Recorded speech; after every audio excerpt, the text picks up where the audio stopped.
Well, hey, all. Joseph, welcome back to the podcast here. I'm delighted to have Dr. Beth Burgess here with us to talk about all the things around how we live out our faith in the world, and that includes missions and service for our church, but also about her experience on our church vision team to create this new vision for the church. And so I want to start by just asking a few questions about you, Beth. So who are you and how did you kind of get here at Oak Grove? That can be as long or as short as you would like. All right. Well, thank you. It's exciting to be here to talk about a lot of different things. Back in the late 90s, John and I actually found Oak Grove when we were looking for our first house. We'd just gotten married, and we knew this area because we went to Emory for undergrad. And after grad school, we ended up back in Atlanta, and this was going to be our place to set up our home and hopefully eventually have a family. So we ended up over in Leafmore, and we were both raised in the Methodist Church in our various hometowns. And so this was right down the street, and it was a great fit. Nice. Well, that's really fun that you, again, this happens a lot. I live a half mile from the church. We have lots of neighbors and friends who are like, yeah, I was driving by, saw the church, grew up Methodist. We moved to the neighborhood a week ago. So That's right. it's pretty common. Well, tell me some more about sort of what you have done with your career and vocation, but also about your kids and other parts of your family with the church. Well, when we got married, I was just starting residency at Emory, and then tacked on a fellowship. And so the area was sort of pre-picked because that was going to be my job for a bunch of years. And then my first real job after training was at the Atlanta VA, which also seems to be just right down the street. So This has really been home for us for about 25 years, and we've raised our kids here. We have 3 sons who are now almost all in their 20s, truly we did a lot of things at Oak Grove, from childcare to Sunday school, summer camps. When we signed up Josh and Alex for all 10 weeks of the Oak Grove summer camp, one of the counselors was like, "That's a lot of weeks of camp here at Oak Grove." You're I was like, yes, but it's camp. "It's camp. That's right. To work. I need to know where they are." It's good. Well, and I think I identify so much with that. You're one of the first people I met in my time here at the church, again, because of your work and leadership in the church, but also just, someone I bumped into and met early. And I see you and your spouse out and about because we're in the neighborhood, and to know your boys, it's just really, it's fun since I've been here for starting 6 years ago.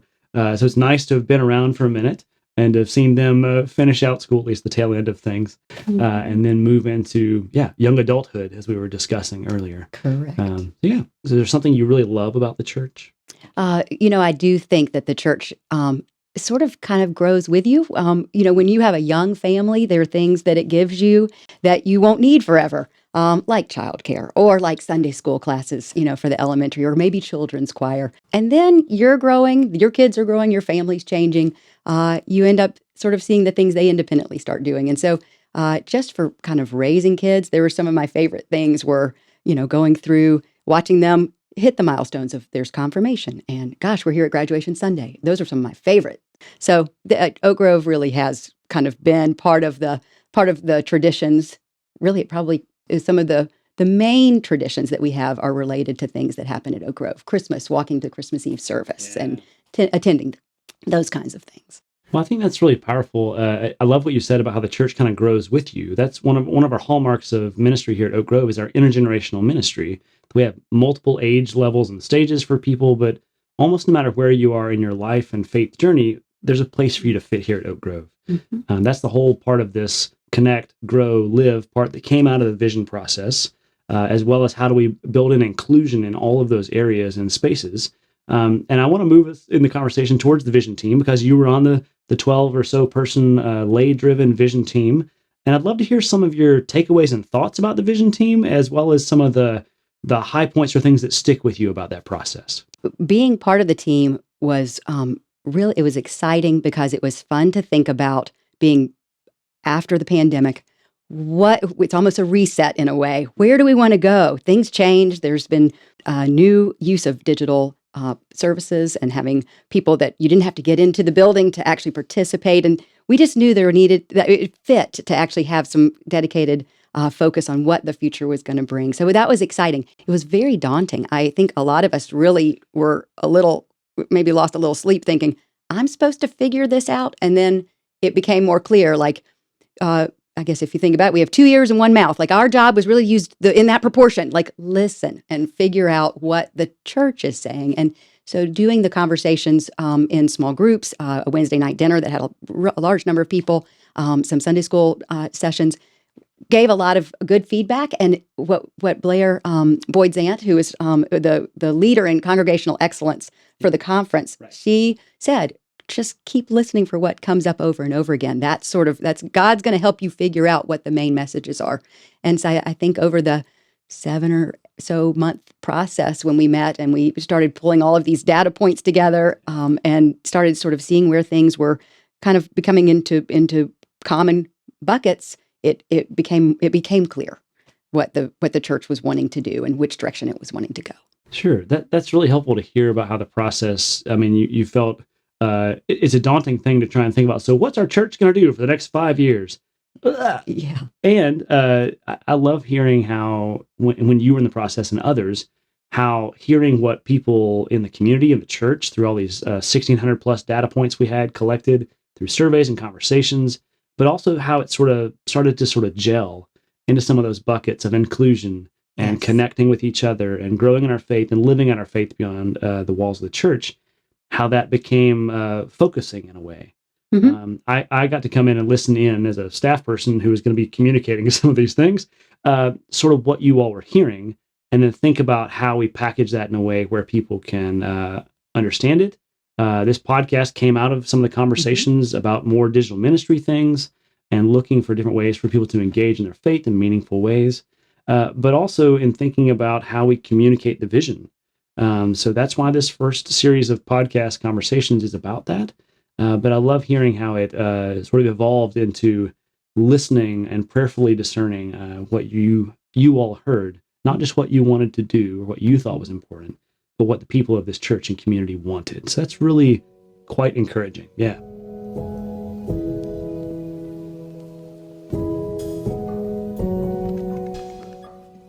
Well, I know you've been involved in a lot of missions and service opportunities at the church.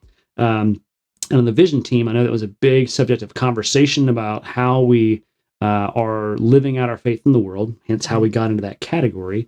And this is the first conversation about living our faith.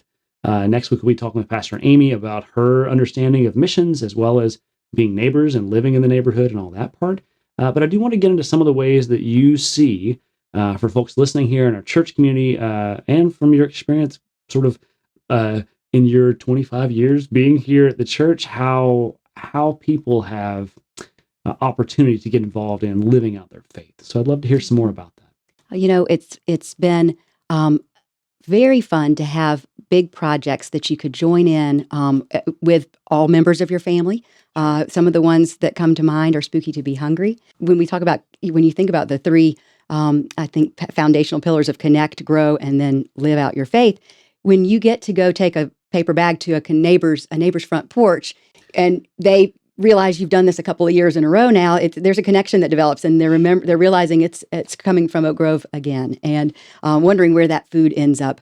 So the living out your faith part often lets you also connect to your community, and it also gives you sometimes those God moments where you're realizing that, gosh, that 2,000 pounds of food is the reason why TOCO is able every week. TOCO Community Food Bank is able every week to give out hundreds of pounds of food to people who don't have enough, who are food insecure.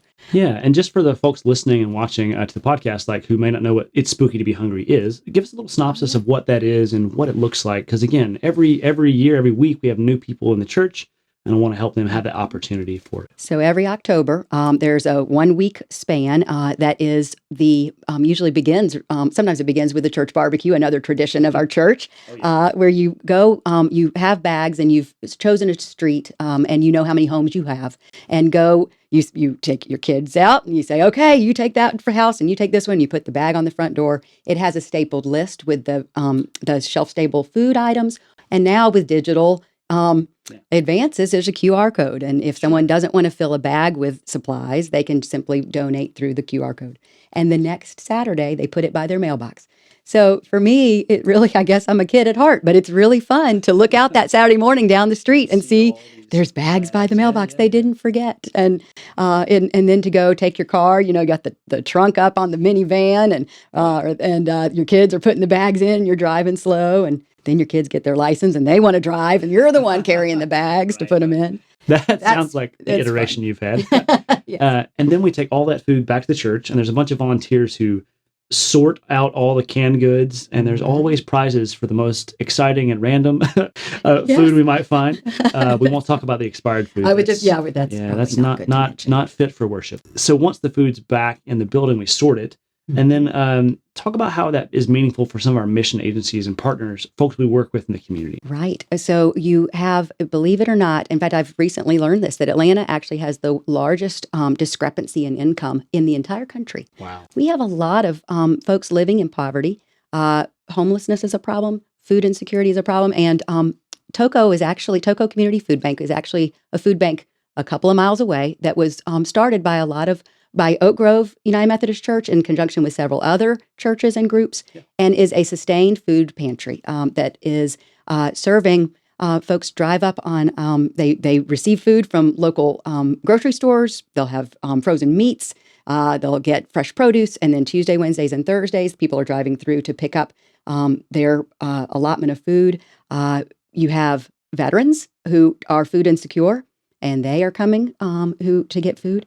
It is serving a need. And during COVID, when there was so much upheaval and loss of social support networks in some places, they were really busy. And with economic downturns, it shows up in the number of people that come each week. Yeah, and I know, so a couple of different things that we work with the Toco Hills Community Alliance, which is a group of synagogues and mosques and churches and all these different groups of people working together to help make sure our neighbors who have need for food, have a place and people to listen for that, and a place they know they can get that assistance if they need to. Mm-hmm. So really important as a church in ministry, if we're not helping our neighbors, then what are we doing? Like, this is a part of sort of the ethos of the church here. John and Charles Wesley, the reformers of the Church of England who started this whole Methodist world, the Wesley brothers. They did not call them Chuck and J-Dubs, but I wish they did. We can. Sure, why not? Okay. Right? That's how all the cool kids say it. So they had this renewal movement. They wanted to help people, again, to live out their faith in the Church of England and in the colonies, as they were at that time. And so they started calling these folks Methodists because there's a method for things. But they believed that we had to have our personal holiness, Bible reading, scripture, study, worship, but also had to have social holiness, meaning that we had to have, they went and started working and doing soup kitchens. They started visiting people in prisons. They started doing all these ministries out on the corners and highways and byways that was not how you did things in England. And that's a part of our heritage as Methodists.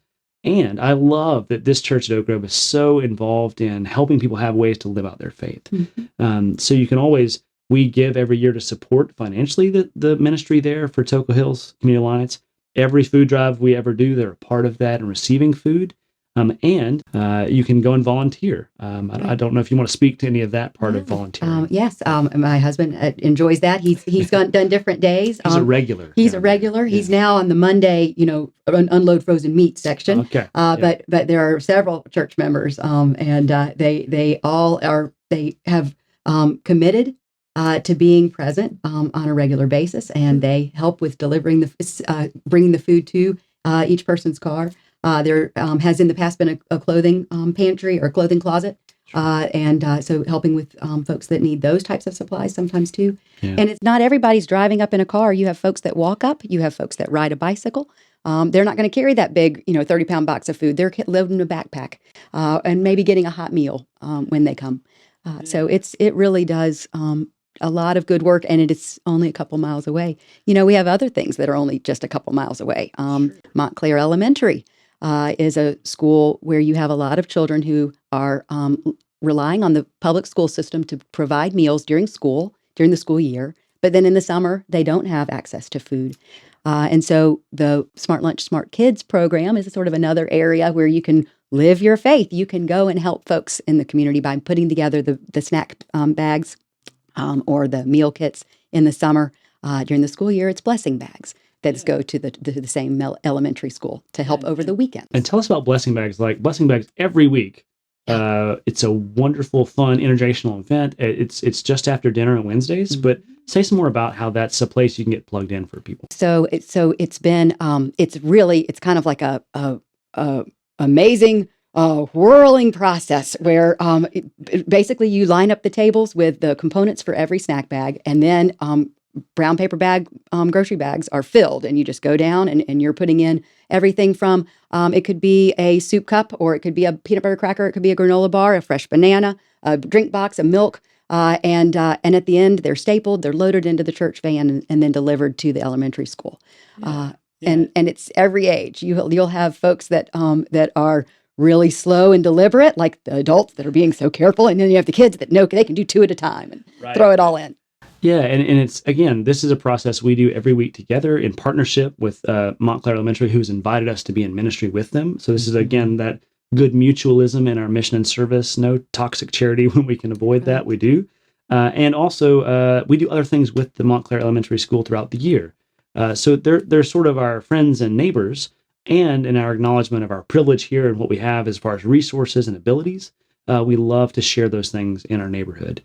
And so it's a really fun and exciting way. So every Wednesday about 6 o'clock after dinner, down in the youth entrance, and you can come for dinner, plug for Wednesday night dinner. Right. Every Wednesday from 5 to 6, we have Wednesday night dinner, which is an amazing meal cooked by our chef, Allison.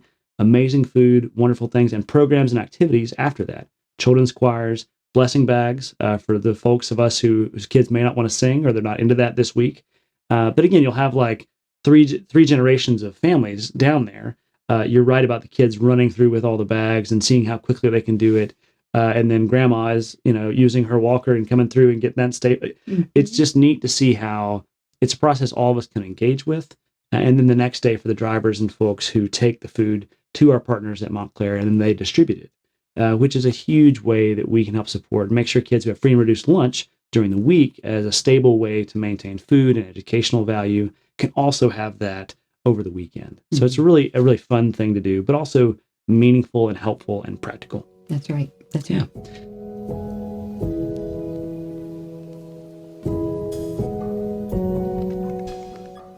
Well, what other things do you have as far as ways people can live out their faith in mission and service? We've talked a lot about things that are sort of within a few miles radius of the church, but we also have international mission trips. I guess I'm more of a homebody than I realized it, but ended up going to Haiti in 2018. Wow. I'm not certain we will get that back there anytime soon. But it was an experience. I would encourage folks to consider an international mission trip. We have the mainland Honduras mission trip that occurs usually in January or February. And that trip, I've been one time, got to go with my son, Andy, and my husband. Yeah. And they both speak Spanish far better than I. That was a bit of a joke, was I was attempting to say things and they'd be like, "Oh, that's way off." But going and building add-on rooms to make a home more have space for parents and children to be separated sleeping, to have a covered area where they can collect water when the once a week water lines are turned on from the city to go up the mountain, and they can collect water for the 2 hours that it runs to use for that week for laundry and washing and cooking. Meeting these people and worshiping with them. It's so much fun to be in Haiti and go to worship with folks, and you're just really reminded how we all are together, kind of brothers and sisters. You just don't get that in another way. Yeah, and that's a big part of our faithfulness locally allows us to be part of things globally. In the Methodist Church, we have these global connections. Our church at Oak Grove has been working in Liberia, been working in Haiti, been working in Honduras with Pastor Lucas. And so we have all these connections and mission partners that we say, okay, what all do you want us to bring and work on? Yeah. And then working alongside them and learning from them as an opportunity. Then we come back as people who have seen things differently and are changed in the way we see our context of ministry. And so I think that's just it's a beautiful way that we get involved in Christian partnership around the world, but also in practical and tangible ways. That's beautiful. Yeah. You learn to connect with people in those short trips too. It's a little, you can be better at connecting. And that was also one of the messages that came through the visioning process was people felt really lonely. I think there is this epidemic of loneliness, and the fact that our church works on intergenerational projects, I think, is really good. You have older members of the church that may not have large families here nearby, or maybe have lost a spouse. And then you have young children who get so much wisdom and enjoy being with the different aged folks in the church who are not necessarily family. Yeah, there's something powerful about that. And even in our, for example, in our confirmation process for eighth graders, we have friends in faith. Who are not related to you, but are people you can ask all the spiritual questions you ever want to. And I know that your family has been a part of that process, both with confirmation and being friends in faith. And a big part of what's neat about that is it's a year, sort of a year-long commitment to this youth who's going through the process, but also it's a way for you to learn about how you live out your faith and translate that to someone who's not your kid. But then also I've heard of these kids coming back from college and reaching back out to their friend in faith. Hey, let's go have coffee. And just building those intergenerational connecting relationships that also help us grow, that really help us live out our faith. So there's so many ways that folks can get involved here at the church, and I'm grateful to hear about these sort of easy ways. You can also go on the church website and search our missions page to find sort of what you're interested in, whether it's feeding ministries or different types of ways we work in mission together. There's a quote. I'm going to borrow my phone because I can't always say it correctly. But as we were talking about the Wesley brothers earlier, there's a wonderful quote that I think is inspiring to me for thinking about living out faith. John Wesley, there's some question about whether he really wrote this verbatim, but when they've listened to his sermons, they've said they can patch it together, and he probably had these thoughts. But here we go. And I want to share this. Do all the good you can in all the ways you can, to all the souls you can, in every place you can, at all the times you can, with all the zeal you can, as long as ever you can. It's very inspirational, I think, when we want to see ourselves being outside of the walls of our church and our building, but joining hands, being the hands and feet, and helping to take care of the other members of our community, either local or in the world. Yeah, absolutely. Well, Beth Burgess, thank you for being on the podcast today and helping our congregation, our audience, people listening and watching, to know more about how they can live out their faith in practical ways through mission and service activities, but also the weekly things we do together, both here locally in our area around Atlanta, and also throughout the world with our Methodist and church connections internationally as well. So thanks for being a part of the vision process and helping us do that, and also being a guest here on the podcast today. Thank you very much for having me. I really enjoyed talking with you. Yeah. Awesome. All right. Well, y'all, again, you know where to find the podcast, and share it with some folks who might be interested in finding ways to deepen their faith, to connect with other people, and to live out their faith through mission and service opportunities. Thanks for watching and listening again today, and we'll see you in the next video. Peace, y'all.